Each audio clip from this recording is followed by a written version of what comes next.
Welcome to the Collecting the Past podcast.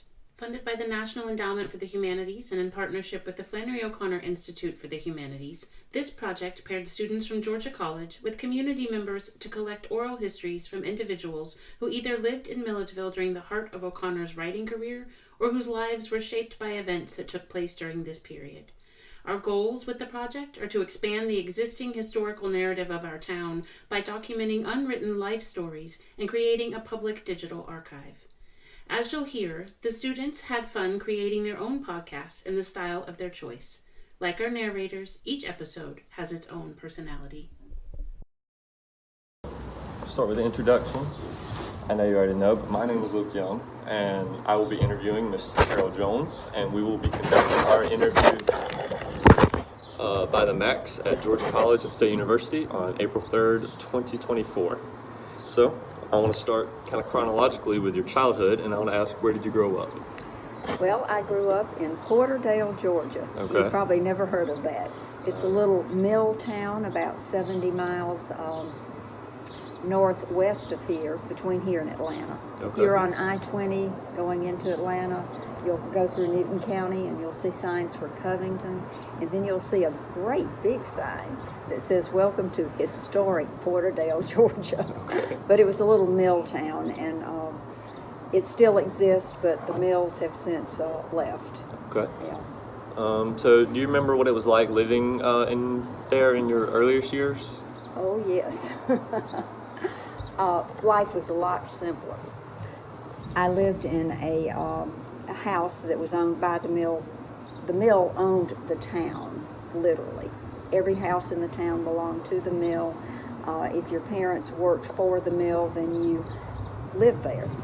And we didn't even have, well, we did have a key to our house, but we never locked it. There was no need to.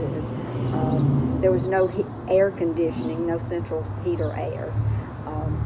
In the summertime, there was a big fan that pulled air through the house to cool it. So windows were always open. And in the winter, the houses were heated with small gas heaters in every room.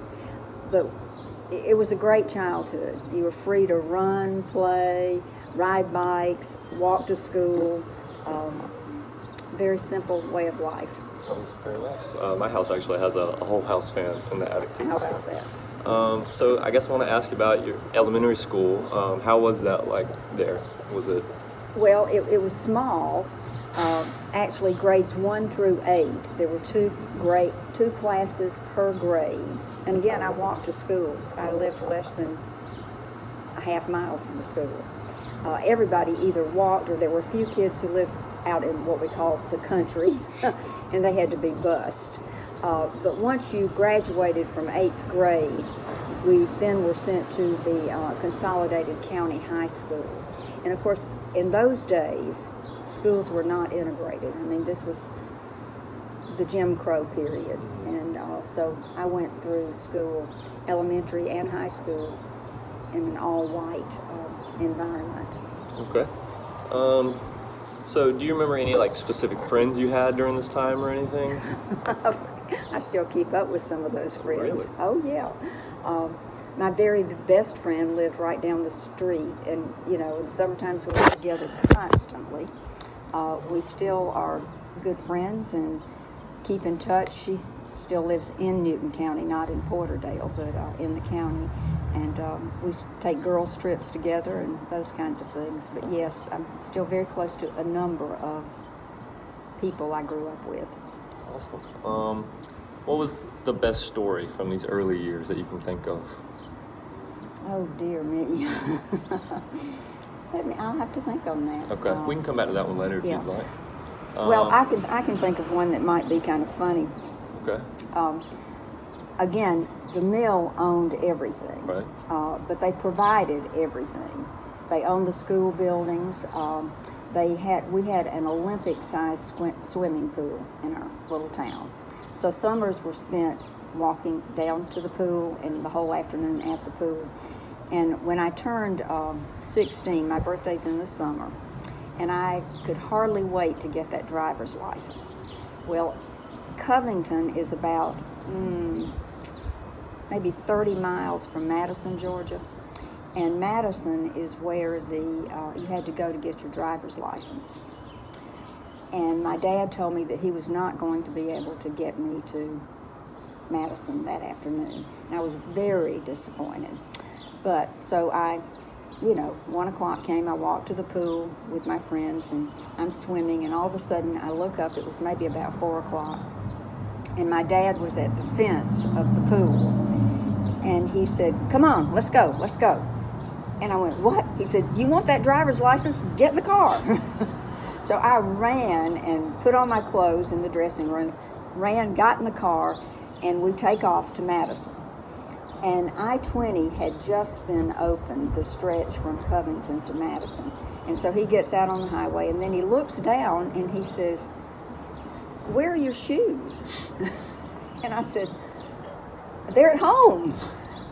And I won't repeat what he said, but he said, "Well, it's too late to turn around and go back. I don't know." And he used a lot of expletives, but he didn't know whether I'd get my driver's license or not. But believe it or not, we went.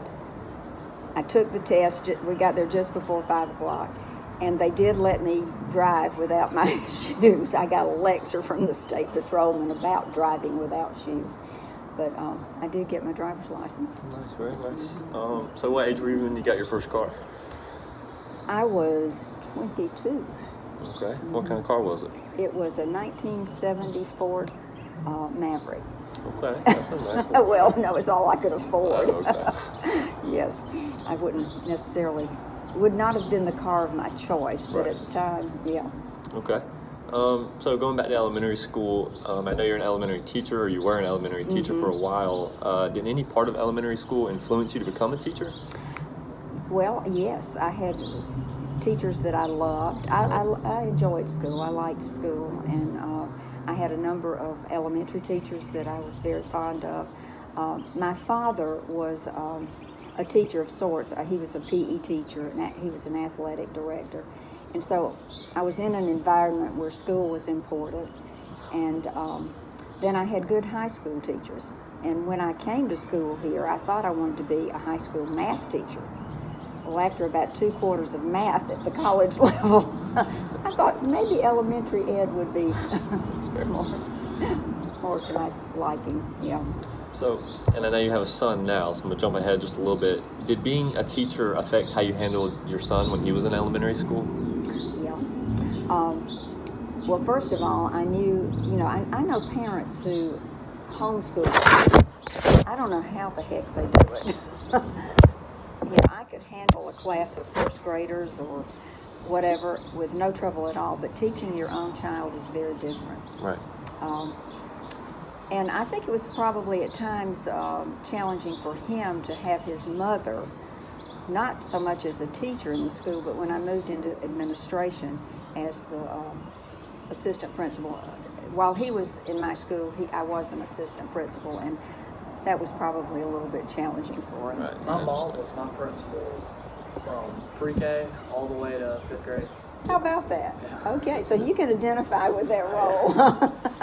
Yeah. Oh, man.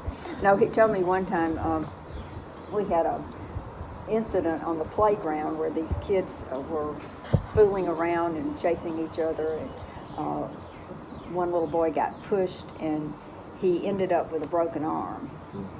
And it was a bad break. It was compound fracture, and the bone was sticking out in the hole. And I ended up being the one taking him to the hospital, and I was pretty hyped up by the time I got back to school, and school was winding down for the day, and I was the person who would get on the PA system, and whatever at the end of the day. And I made the mistake. I was so hyped about this and just mad with what had happened on the playground, and I made the statement about, and there will be no running on the playground.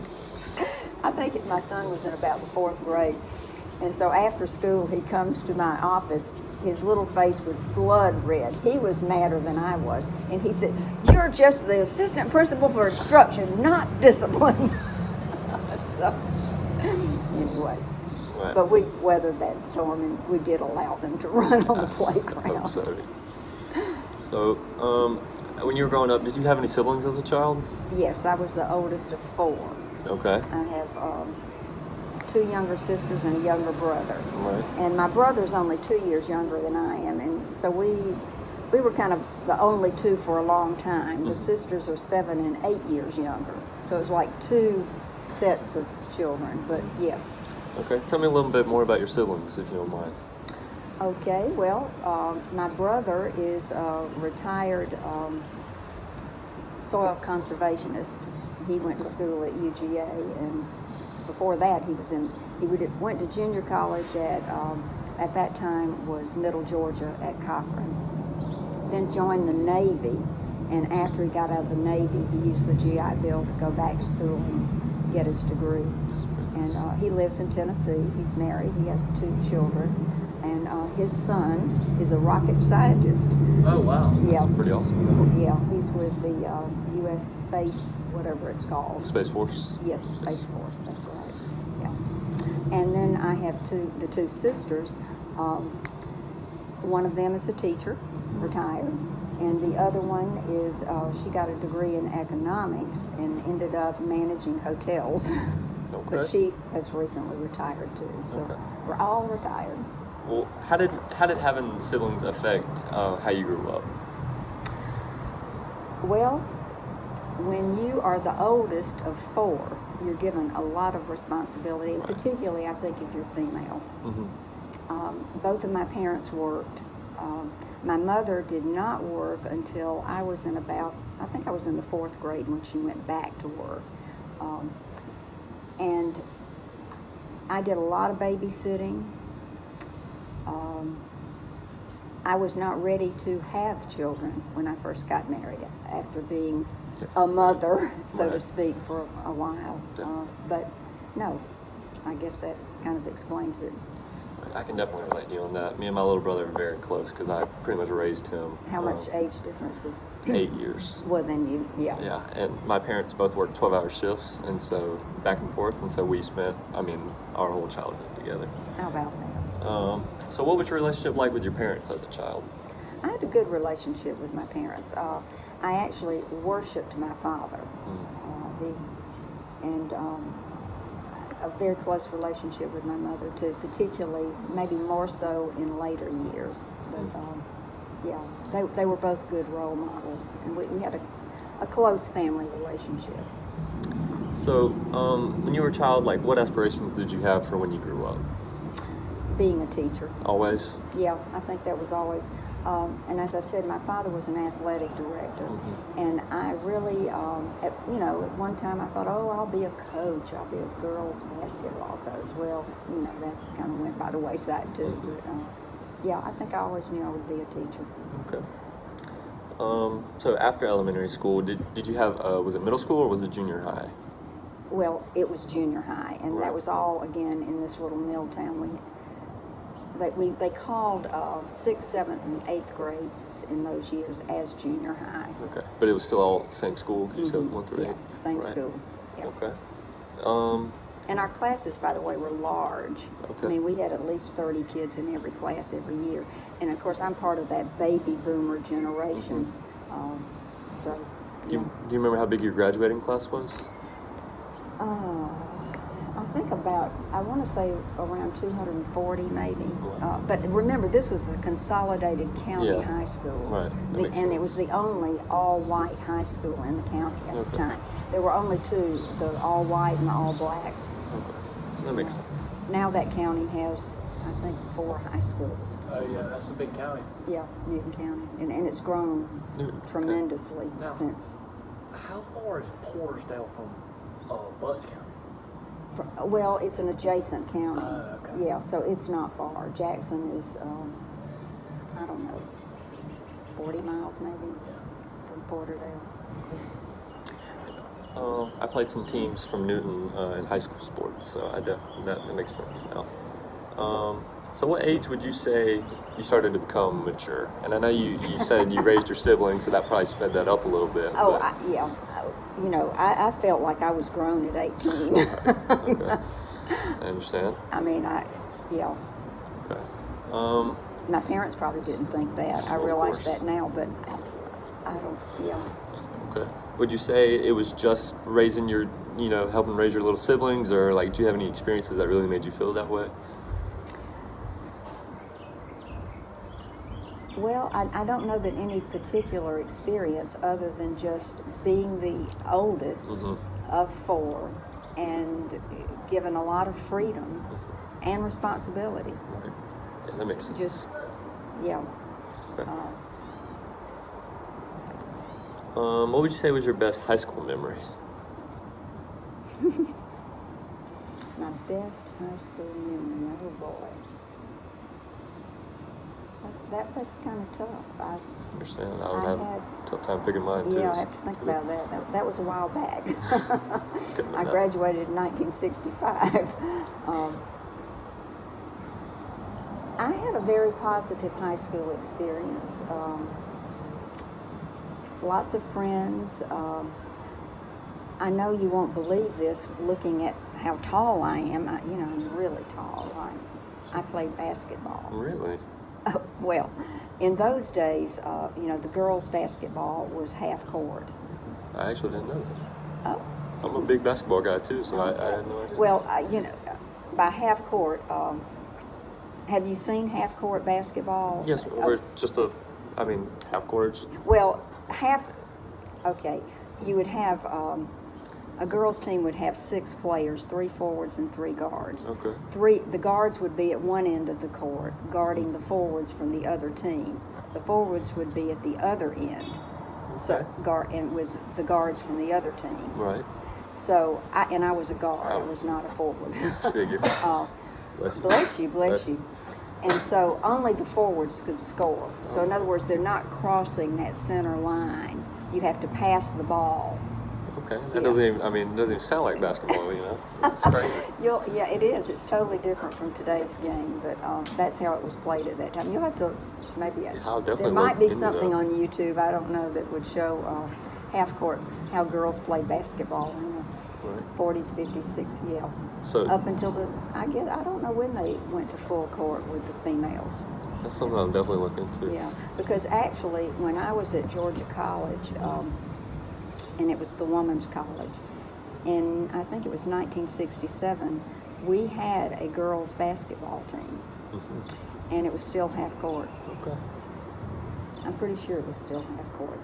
That may be wrong. I may be telling you wrong. But anyway, no. So I lived, drank, slept, dreamed basketball 24/7. It was a big to-do. And you played all 4 years in high school? Okay. Yeah. Do you still keep up with basketball, or are those days behind you? No, and the game is so totally different now 100%. from what it was Definitely. then. But I still like sports, and Right. the sport that I play at the moment is pickleball. Really? I love pickleball. It's blowing up, yeah. It is. I It is just really. played last night, actually. Did you play out at Walter Williams? No, we play. Georgia College has a court on West Campus, and we went out there and played for a while. Well, have they converted one of the tennis courts? Or They have. It's still a tennis court, but they have extra lines drawn Yeah. on for pickleball. Yeah. So yeah. Yeah. Okay. Well, good. Because I know a lot of the college folks are going out to Walter Williams to play. I haven't even heard that. I'll have to check that out. Well, it's crowded too. Really? Yeah, I bet it it's is, yeah. And fingers crossed, we're going to get a new pickleball complex in the next year and a half. Really? Where would that be? Do you know where the rec department is? Out off 49? No, 22. Yes, ma'am. Right there by the golf course. Yes, that's right. And you know where the big parking lot is there. Well, if you go into the parking lot, you've probably, as you've been going to the golf course, seen equipment clearing land. That's going to be an aquatic center. And I understand Dublin has a great one. Oh, they're gonna put something like I got at Southern Pines over there. And then if all goes as planned, behind that will be the pickleball Oh, okay. complex. Yeah. Pickleball is blown up in Dublin too. We've got 3 or 4 courts now out of nowhere. So- Well, and there are a good many ladies who come over from Dublin and play here, and some of our people go down there. Okay. Yeah, I haven't been down there, but yeah. How would you assess your skill at pickleball? How would you say you're good, or are you? Considering my age, I'm fair. Okay, that's a fair way to describe I'm it. not, but it's fun. Right, It's it good is fun. exercise. Yeah. So, when did you get your first job? Oh, my very first job. Well, in high school, I always at Christmas I got a job wrapping paper presents at places like Belk, and there was another little department store actually that had a branch in Porterdale. That was the first place where I wrapped gifts.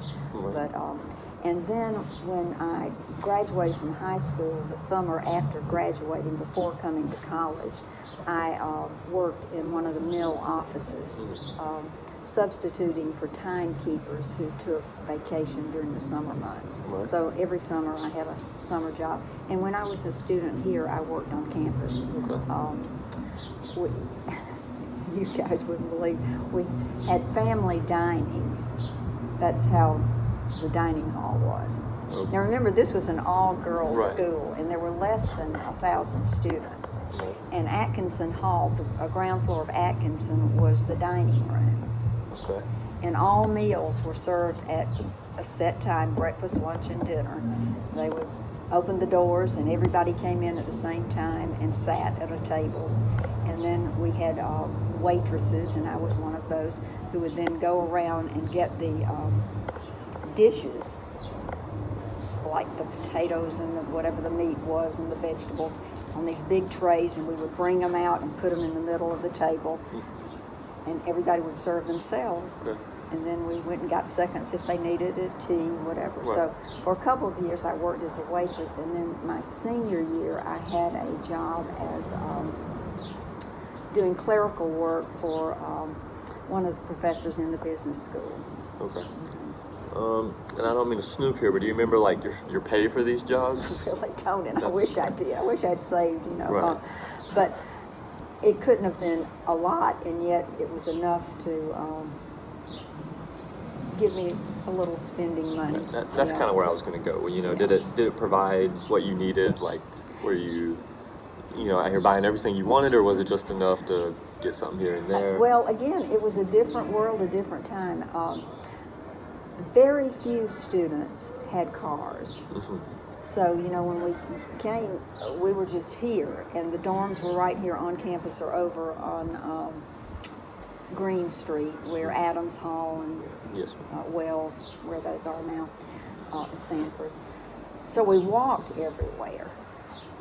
There was none of that fast food stuff out on 441. That just didn't exist. Mm-hmm. There were very few restaurants downtown, and so there was no need. You didn't have a big need for a lot of money or even spending money, because you weren't going anywhere. You were literally here. Mm-hmm. And all the meals were part of your meal. I mean, I look back on it, I guess there was a fee that covered your room and board, and then another fee for tuition. Right. Yeah. So, yeah, it took care of most everything that I needed to do. So, kind of transitioning to adulthood here, how was your transition from childhood to adulthood? It just seemed like it all went into one. It really wasn't a big deal. Right.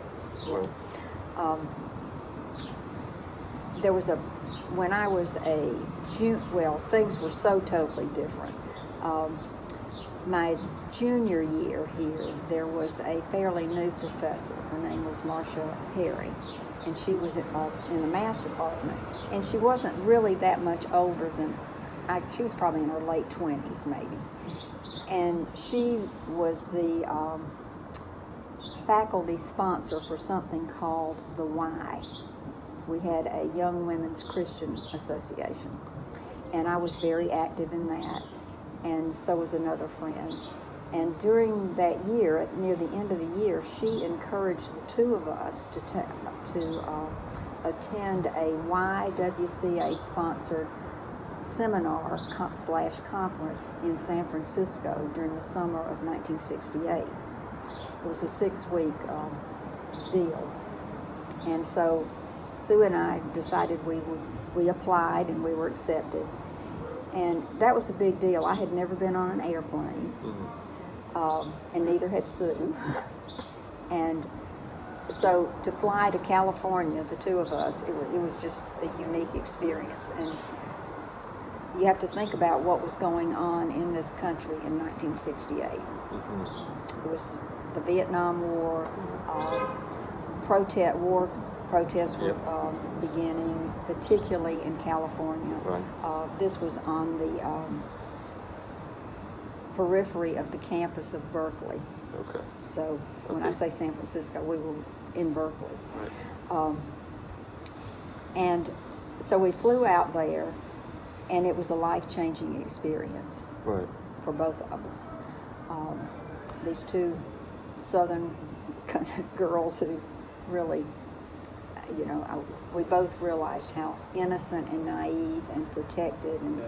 provincial the environment was from which we had come. I mean, and there were students involved in the seminar from all over the country. Mm-hmm. So we were getting a totally different perspective on life. Right.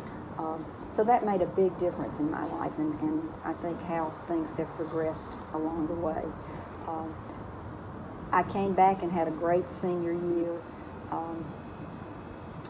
and then decided to go to graduate school Mm-hmm. straight out from here, Mm-hmm. as opposed to teaching right away.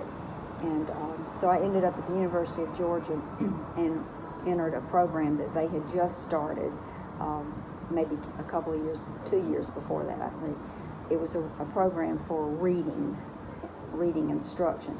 And what was happening all over the South, and particularly in Georgia, is that schools were being finally integrated. I mean, you think about it, it should have happened in 1954, Right. and here we are, 1969, Yep. and we're just beginning to move in that direction. Right. And what they were finding as a severe need is the fact that so many of the all African American schools, the students were way behind, Right. and consequently more instruction was going to be needed in the area of teaching reading. Mm-hmm. But anyway, so I went through that program, and I was at that time dating someone who was here in Milledgeville, and decided that, if that relationship was going to go anywhere, then after I finished school, I needed to teach in this area. Mm-hmm. And I applied for a reading position here in Milledgeville. They had a Title I program. And I also applied in Bibb County and in Washington County. Baldwin County said I needed classroom experience, which I did not have. And but they offered me a classroom job. But I just had that reading training, and I wanted to apply that. And Washington County made an offer they had a reading center. And so I went over there that first year and commuted from Milledgeville. And then at the end of that year, I got a phone call from the assistant superintendent of Baldwin County, and they reconsidered my application. Right. And so I went into the reading program here at that Okay. point in time. Yeah, and I'm still here. Yeah. So I definitely want to hear more about the 6-week thing to San Francisco. And I kind of want to start with the airplane. What was that like? I have no idea what airplanes would have looked like back then. I mean, was it similar to today? Or? Well, yeah, it's not that different. Although I'll tell you, there was a lot more leg room and seat Right. room, and but no, not that different. Okay. I mean, I can't think that it was dramatically different. But we were so ignorant in planning that trip and not realizing how you get from San Francisco to Berkeley. And of course, without the internet, which we have today, and all these other, connections that we can pull up and figure out stuff, what we read online, not online, but in brochures and information that we got, it was recommended that when we got to San Francisco, that we get on a helicopter and go to Berkeley. Really?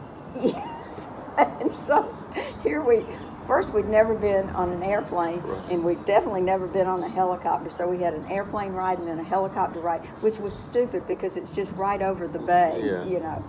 And then getting a taxi to get from the heliport to the... We didn't do that on the way home. Right. But yeah, it was really a cool experience. They took us to San Francisco. We went to several peace rallies. We walked out one night to what was to be a protest in Berkeley, and we're just standing watching, observers, and all of a sudden the police showed up, and there was no reason for them to do what they did. They started spraying tear gas. And, you know, we're thinking, oh my God, we're going to be on the news, and our parents are going to, so we ran and flew back to our little house that, where we were living. It was quite an experience. Got me beat. I've never been on a commercial airplane or a helicopter or something. That's pretty cool. Oh, really? Yeah. Well, you're making me feel better. I've been on a little 2-seater plane, but I've never been on a commercial plane. So that's well, pretty cool. You have a lot to look forward to, because I'll tell you, world travel is wonderful. Right. It's a little different now after COVID, but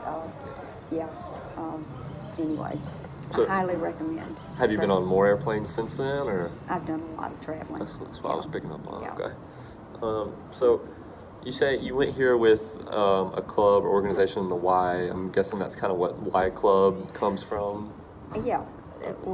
Y was, and of course, initially it was the Young Women's Christian Association, but when we became co-ed, and that was another story. When I was a student here, I came to the Women's College, and then as into my sophomore year, they announced that we were going to become co-ed. Okay. And, you know, when you're in an all-woman school and you're running the show, so to speak, we didn't really want those guys to come and take over, because we could see that the identity that we had as a woman's college was going to diminish and go away, and in fact it did.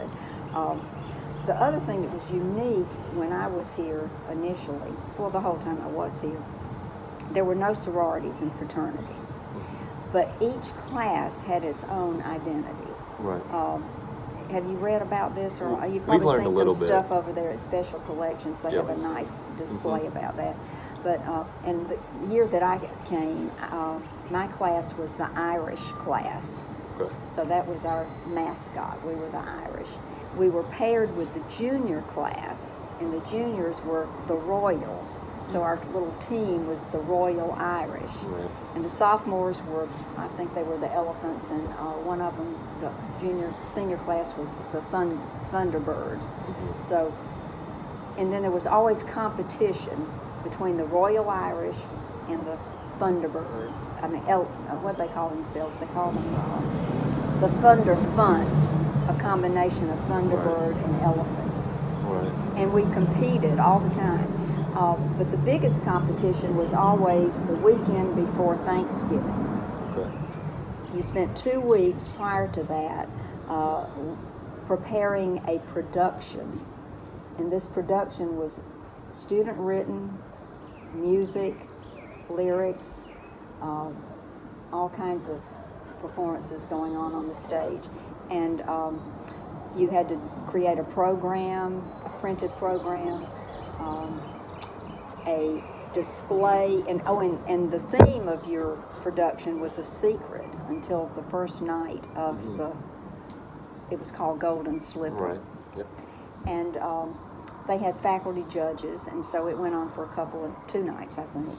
And then, you know, one team, one class, any pairing won, and you won the Golden Slipper, the right to have it for the next year. Okay. Yeah. So there was a lot of spirit, I think and we had our own little songs that we sang, and I guess a lot of that's similar to sorority and fraternity stuff today. But it was the whole class. It wasn't just an isolated group. They actually have so you graduated in 67, right? No, 69. 69? So they have a flag from 68 in Special Collections. Okay. And I thought it was the elephant, but I might be wrong. It may be. Yeah, 68 would be either Elephant or Thunderbird. Okay. Yeah. But yeah, that made me think of that. 69 would be the Shamrock. Yeah. So the Y organization that you were part of, that was Christian, right? Yeah. How has religion and Christianity, how has that affected your life? Well, after that summer in Berkeley, I came back an atheist. Oh, really? So that was life-changing. It was life-changing. And, and it was through the Union Theological Seminary that we had our summer, and I was president of the Y group my senior year. But, I came back. I wouldn't say that I was an atheist at that point. I was probably more an agnostic. Right. But as the years have progressed, it's atheist. Okay. Right. But it was, so Christianity definitely played a bigger role in your childhood? Yeah. Right. Yeah. How did it? I was I went to the Presbyterian church. Right. But I should tell you too, I have my maternal grandfather was an atheist, and I wouldn't say that anybody in my family was ever devout, but they were active members of a church. And I was growing up in a community. I grew up in a community where everybody went to church. I mean, it was just expected. And it was a time too when even in elementary school, I can remember the teachers saying on Monday morning, "How many of you went to Sunday school yesterday?" Right. And you didn't want to be one of those who didn't raise your hand, Yeah. which I realized that was totally wrong. Definitely. But, Right. the 50s, nobody questioned it. Yeah. Bible Belt, that makes sense. Yeah. So you've talked about a lot about your experience with Georgia College, but I guess more academically, how would you say your experience with Georgia College was?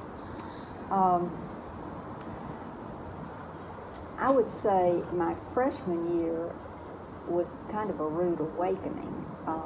I did well in high school. I had good grades. And I came to college, really, I realize now, not knowing how to study. And so at the end of my freshman first quarter, and we were in the quarter system then too, by the way, I had all C's. And that was a shocker. Right. But I buckled down, and later, by the time I graduated, I was doing very well. But it took a while. Math was, like I say, I came thinking I was going to be a math major and was assigned to one of the math department people as my advisor and professor. And she was very kind and nice. But I learned very quickly that I didn't have the background for being a math teacher. There were some wonderful professors here at that time. Particularly, I remember there were two that I loved in the English department. They were inspiring in terms of inspiring you to read and research. My senior year, I took a history course, and at that point, I wished that I had taken more history courses. Again, the professor was just exceptionally good. Right. But, you can't, I couldn't have changed majors at that point in time. Right. Senior year, I think it was the quarter before I did student teaching, so there was no way. Yeah, but he was really good. I can definitely relate to that. I feel like history professors are typically pretty passionate about what they teach, so they're typically pretty good. At the college level, did you find that true in the high school level? The history professor? No, definitely not. Yeah, I didn't either, and so. It's like the gym teacher. Yeah, it's just some random dude, they told you to teach you. So. Yeah. So it was really a shocker when I can't remember why I took this particular course. It was an elective, but he was really, really good. Right. And had I had some history class before that with a really good professor, I might have majored in history too. So, Right. yeah. So I know it was a girls' school for some of the time that you came here, but how would you say Georgia College has changed from now to when you were in Georgia College? Well, numbers, let's face it, Growth. that's a biggie. The number of potential degrees that one can earn, it was very limited when I came here. The fact that there's so many graduate programs, and then the great thing is that it is now a university and a public liberal arts university. It's changed tremendously. Okay. Yeah. Yeah, and well, the nursing school, that wasn't here when I was a student. Right. And the business department was nothing but typing and shorthand and And now nothing look like at it. yeah. Yeah. So, you mastered in education at Georgia, is that right? Reading, yeah. I got a master's in reading education. Okay, so tell me about your experience with UGA. Like, how long were you there? Just the 1 year. Right. That was a totally different experience too, because as the year progressed there, I realized that I was making a mistake in terms of, if you're in education before getting a master's degree, you really need to have some experience under your belt. Yeah. Because most of the classes that I took were experienced teachers in them. And so many of them were either late in the afternoon or early evening, again, accommodating those people who were out in the field actually teaching. Right. And so they could bring so much more to the table than I could, because I just didn't have that background experience. But on the other hand, I really enjoyed a number of elective classes that I had, and one of them had to do with African American history at the time, and the fact that things, were changing, and schools are being integrated, and I had that experience at Berkeley too. So, and that was a really good professor. Again, a history course. Yep. Yeah, he was really good. So, you talk about integrating schools and everything. How did all the civil rights stuff going on at this time, how did that affect your life? Well, by the time it really started rolling in the South, I was a student here. So I didn't experience it on the high school level at all. And when I came here, the school was already there was one girl, her name was Celestine Hill. She was the first to come here. And she was, I think, I may have this wrong, she was either a sophomore or junior my freshman year. And I remember going to some open discussion groups that were sponsored by the Wesley Foundation, in which she was there, and there was open discussion and conversation about integration and how she felt, how we felt, and those kinds of things. And then there was also a student who was a classmate and later became a good friend, Lucretia Coleman. I don't know if that name has come across. She was one of the first African American students, and she was in my class. And later she went on and got a PhD and came back here and was a professor on the faculty in the business school until she retired. That's awesome that you remember them so well. Well, and she lives here in Milledgeville. Really? So, yeah. Do you guys keep in touch, or do you just know of her? Well, we keep in touch, but not close. Okay. Yeah. Right. Okay. Yeah. So, I know you're only... And then to go back and answer a little bit more about your question, again, my first job really working in the field of education, which was over in Washington County through what they call their reading center. That was their first year of total school integration. Okay. So it was a big deal. And that meant a complete reorganization of schools within the county. So some schools that had been all white were now black and white, and some all black schools were now black and white. So it was a big community adjustment. And of course I knew nobody there, so I had no vested interest in stepping on anybody's toes or not. And one of the things that I was involved in doing, we screened children who were entering school for the first time, first grade. There was no kindergarten, no public school kindergarten at that point. And so we had this little screening thing. But I will say this, the little white children were just as ignorant as the black children. Makes sense. In fact, I had one little white boy, one of the first questions you asked the kids when they came in was, "Well, now tell me your name." And he said, "Little bit." And I said, "Oh, well, what's your real name?" And he looks at me, "Little bit." I know. Anyway, when it was all over and I took him back out, his grandfather had brought him. And I said to the grandfather, I said, "He doesn't seem to know his name. He says he's Little Bit." And he said, Well, that's what we call him. I'm not sure what his whole name is.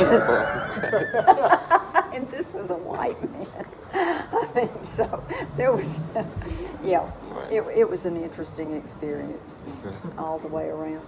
But then the next year I came to Baldwin County, and they had had a year of integration under their belts. But it was a similar experience. I worked with first grade teachers trying to help with students who were behind with reading. But what I learned after, and I did that for 2 more years, and we also started what we called a readiness first grade for those children who just simply were not ready to begin traditional first grade. But again, we had no kindergarten. This was prior to public kindergarten. And but I realized here I am, and I was pretty cocky, 22, 23-year-old. Right. You asked me, when did I think was there a transition from becoming a student? No, I just was an adult, and I thought I knew everything. Right. But I realized here I am, this 20-something, trying to tell teachers who were 35, 40 years old, who had 15, 20 years experience in the classroom, how to teach. Right, yeah. Some were very kind and receptive, and then others, I could tell, I needed that experience to build that respect. Right. And so I asked to go into the classroom at that point, and I spent the next 15 years teaching first grade. And I loved it, but then I was ready to make the transition to administration when the time came. Right. And then I really knew what I was doing. Before I didn't. I thought I did, but I didn't. Okay. So what did you like better, administration or being in the classroom? I don't think I like either better than the other. Okay. One of my goals in going into administration, though, was to make things better for teachers. Mm-hmm. Because I think good administrators recognize that teachers are on the forefront, and they are the ones that are the most important in the building, not the administrator. Right. The teachers are there on the front line day to day, and if you can give them the support and help that they need in order to do a good job, then it's good for you. And I'm sure your mother probably feels the same way. Yeah. She's been in administration for a long time. Is she still out there? She works. She's in HR at Oh, the board. The board Double. office. Yeah. Yeah. She was my principal too. So Oh, how about that? So we'll do. Cool. So you guys knew each other? Yeah. Oh, I mean, okay. sort of, yeah. Well, I should have put that together. You're both from Dublin, so Right. hello. Yeah. How has being an educator changed over time? I know with like integration, that was right at the beginning. But The paperwork and demands on teachers in terms of performance, test scores, meeting all these standards, it's unbelievable what they have to do. I think it's much more difficult now than it was when I was in the classroom. right. That makes sense. It seems like a lot of things have kind of picked up It's that a lot way. of paperwork. Do you have a favorite memory of specifically being in the classroom as an educator? I enjoyed being in the classroom, and I had some very good students. I had some very challenging students, but I think that's true of any teacher in any classroom. Yeah. For a number of years, I did team teaching with someone. We were in what was called an open classroom, basically 2 groups of students, but we had teacher assistants, which also helped, and that was a very positive experience. I think it's all the funny little things that happen along the way that help you, that you remember and treasure. I remember I had one little boy who was a handful, and he probably was ADD. He just simply could not finish his work every day. He was bright, you knew he was smart, but he struggled, and it seems like I was always pushing him. And he came from a single parent home, didn't have a whole lot. And I just, at Christmas time came, I'm going to cry when I tell you this. And you know how, well, the teachers, you always get a slew of gifts, and the kids want you to open them in front of it. And anyway, and he had a present for me, and it was, you could tell he had wrapped it. And when I opened it up, he had gotten somebody to take a piece of wood and cut out a heart out of this piece of wood, and he had painted on it. Now, it was very rough cut. It wasn't a perfect heart. I think he drew the heart, and they somehow cut it. And he put, "I love you, Mrs. Jones. Love, Lachlan." Right. So you never know. That's you awesome. know, that's why you do what you do. You know? Yeah. Yeah, he was pretty special. Now I'm going to tell you a funny story about when I was a principal. Okay.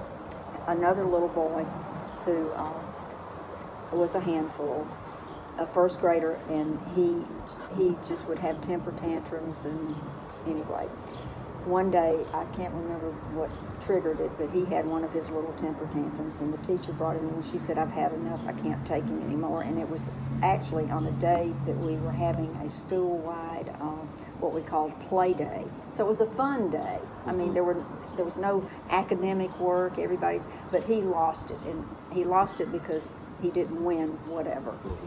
And he was pitching a fit. And she brought him in, and she said, "I can't take him more." I said, "That's fine. I'll call his mother. He can go home." And so he's sitting there in my office, just like this. I'm dialing the phone. And he looks up at me, and he said, "Just wipe that smirk off your face." Or no, he said, "Smile. Wipe that smile off your face." Well, when he said that, I just died. I had to completely turn around in my chair. "Wipe that smile off your face." Pretty brave. Well, but he just, bless his heart. Right. But his mama came and got him. She was used to doing that. So, yeah. So, how has your job affected your personal life? Well, you know, I guess I'm very fortunate. I have a husband who has always been very supportive of my work, and you know, you don't have a lot of social life if you are a teacher, particularly if you're a principal. Right. It's a 24/7 job. Right. But again, my husband always made things for my classroom. He's very handy, so he made bookshelves. One time he went and bought an old this was, again, pre-computers. He bought a pinball machine, an old pinball machine, reconfigured it, and made this little thing that in my classroom the kids could put a piece of, it would have questions on it, and they would press the thing and choose their answer, and then it printed out a little thing. Anyway, I mean, you know, he was always coming up with creative things for me to use in the classroom. So I was very fortunate there. My son may have a different perspective on it. He was probably neglected. Right, that makes sense. Oh, man. So, as someone who wants to be a teacher when I get older, and I can kind of already guess the answer by the way you're talking about it, would you say it was all worth it? You know, all the time spent in the college and everything, being a teacher? Of course. Yeah. Right. I would. That's good. So I'm going to shift gears just a little bit. Can you kind of give me a synopsis of, like, so I know you grew up in Porterdale and then you came to Milledgeville, kind of like where you've lived? Not too many places, if you Okay. can imagine. I was born in an elevator in Atlanta at In an Emory elevator? Hospital. Okay. Yeah, my mother didn't make it to the Okay. delivery room. My parents were both in the Navy during World War II. Okay. And they met in Atlanta at the Naval Air Station, and of course, at the end of the war, you know, got out of the Navy. And for a short time, my dad worked at the rehab. There was a naval rehab program in the Atlanta area, and so that's why they were living there. But my mother was originally from Long Island, and during the Depression, her family went belly up. And so they ended up moving to Arkansas, where my grandfather found land that he could farm. And she hated it. But she was very close to her father. And when my dad decided to leave the well, her father was encouraging them to move to Arkansas and farm. He would give them a house anyway. So when I was only a few months old, they moved to Arkansas and spent a year there. And my dad learned very quickly he was not a farmer. Right. And he came back to the little mill town where he became the athletic director. For 1 year I lived in Arkansas. Right. Grew up in Porterdale, then came to Milledgeville, 1 year in Athens, been in Milledgeville ever since. That's okay. So I haven't done a lot of living in other places. It's okay. Milledgeville's a great place. I don't know why you don't want to leave. So outside of education and outside of college, what would you say is your most memorable experience, like in Milledgeville, that you've had? In Milledgeville.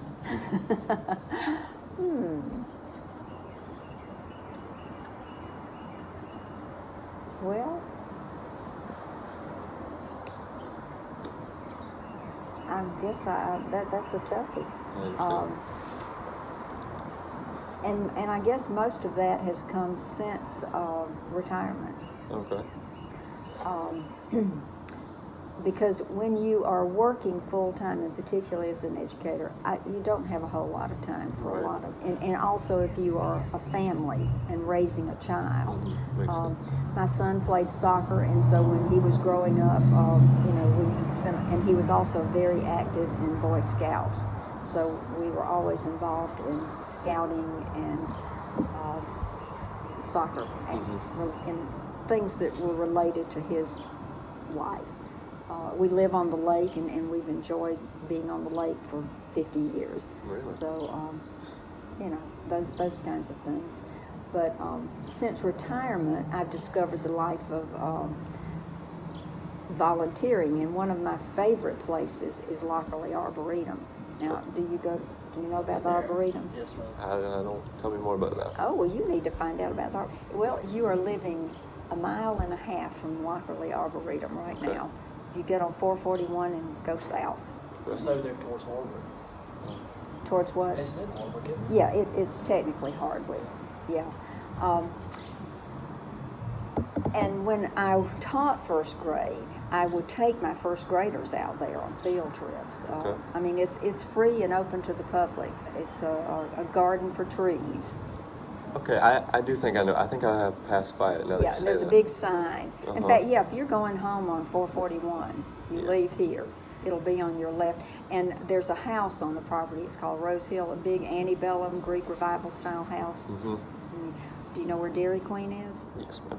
Yeah. Okay, go past Dairy Yep. Queen, you go up the hill. Then you got to veer off on that right. over Yep, there. that makes it. I know. Yeah, and it's going to be up there on your left. Okay. Yeah. But I spend a good bit of time out there. I am part of a group called Dirt Diggers, and we volunteer, do whatever they tell us to do on the grounds. Right. And I'm a docent at the house when it's open. We're getting ready for a big plant sale Okay. at the end of this month. What it like? Just all kinds of plants, or? Yeah, it'll be a variety of plants. Okay, sounds pretty cool, actually. Yep, that's coming up. I'll make that happen. So I spend a good bit of time there. One of the great things I think in Milledgeville is our greenway. I love the Yeah, I Greenway. love the Greenway. Yeah, and that's happened since retirement. And I am the recorder for the Greenway Authority. Okay. They don't meet very often anymore, but for a long time there, they met monthly. So I was doing just what you're doing, taking all those notes Right. and writing it down. What would Yeah. that consist of? Like, what would happen at those meetings? The Greenway Authority, I mean, they had to do the planning for the walks that are down there now and secure grants. So at meetings there would be discussion about where to put the pathways, what grants were available, those kinds of things. Okay. I love the Greenway. I spend I do too. my time there. It's great, and I love how it's extended, and hopefully it'll extend further. There's some other connections. Okay. So, I mean, this is kind of a corny question. I'm sure it gets asked a lot, but if you could go back, say, 50 years and give yourself one piece of advice, what would it be? Keep a journal. Okay. All right. I wish that I had kept a journal. That makes sense. Yeah. Yeah. Keep a journal. That'd be good for a time like this, for sure. Yeah, but no, and you can't appreciate that until you get to be somebody my age. Right. Write things down, and it's easier now than ever because you can do it on your You know, laptop. I've heard that a lot. Yeah, I Keep think. a journal. I've heard that so much. And something else I wish I had done, and it's related to that, in teaching. Keep a scrapbook or a journal every year. Right. I didn't do that. I have records from some years, and I love going back and looking at that and recalling, things that happened and people. Yeah. One of my favorite teachers in high school did that every year. He would take a picture with his class, and I had him twice, so we took two pictures with him. Alex Knight. Well, the last year that I had taught first grade, one of my students actually, I couldn't believe he did this. All year though, his mother came to me and she said, "Is it okay if Drew brings a camera to school? He wants to take pictures." And I said, "Sure." So he always had his little camera out. Now this is a first grader, and of course this was before digital photography. And he would take pictures. At the end of the year, they gave me the nicest album of all the. That's awesome. And I thought, why didn't I do this? And I'd done this myself for 15 years. Yeah. Yeah. That's really nice. I treasured that album. So, obviously the world is changing super quick. What would you say, maybe more locally in Millersville, has been the most beneficial change?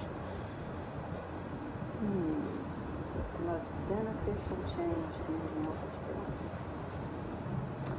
See, I feel so much like Milledgeville. We're always 2 steps behind. Yeah, that's fair. Beneficial change. Well, I think that integration is a beneficial change. For sure. And that perhaps is the most profound over time. We now have some churches that are integrated, and that was certainly not true when I first came here. Okay, that's fair. And this is something we've gone over a lot in our course, but are you familiar with Flannery O'Connor? Yes. So how aware were you of her in the 60s, or when did you become aware of her? I really did not become aware of her until my senior year in college. Okay. And it was kind of a through the back door, in a sense. I was very good friends with a couple of girls who were English majors.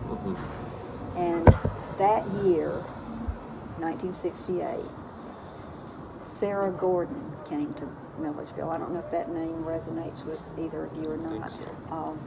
She came here as an English teacher, and she had a master's degree, and she was immersed in Flannery O'Connor.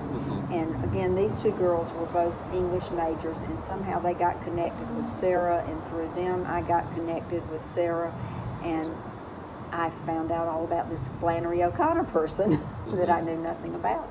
And so that was my introduction to Flannery, just as a senior, kind of on the skirts of the English department. Right. But it was, and Sarah began the, the Flannery O'Connor Journal. Okay. Peacock's Feet. Right. She started that.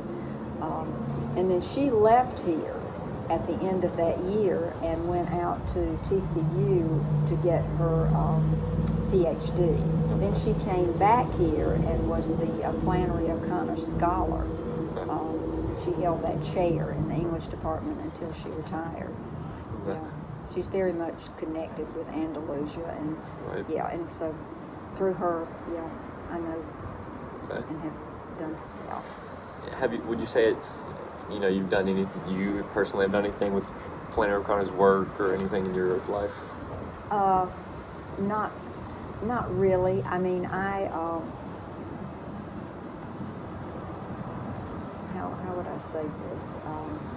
I have supported the foundation that's when it was just the Flannery O'Connor Foundation prior to Georgia College taking over and owning property. I was supportive of it. And I remember one year they had it's been a number of years ago, a big seminar conference thing. I registered and participated in that. Another time, it was a reading thing that was done through the library and also through the Andalusia Foundation, where we read some of Flannery's stories and then would go to a session where they would talk. You'd be led by a scholar who knows O'Connor, who would interpret what she had read. And actually during COVID, they sponsored several Zoom book club things, and I've done that with them. Okay. But, yeah. Nice. All right. Yeah. Well, thank you so much. That wraps up all of our questions. Okay. Thank you so much for coming out here and talking to us for an hour. Yeah. Yep. You gave some really awesome stories and answers, and we just appreciate it a lot. Kind to say that. And I wish you luck with your interview too. Is that one? We hope you enjoyed learning more about the people and historical events connected to Milledgeville and Flannery O'Connor in this episode. If you or someone you know has stories to share related to either of these topics, we'd love to hear them. In addition to documenting community memories, you'll also help us preserve your story for future generations. Visit our website, collectingthepastmilledgeville.wordpress.com, to learn more.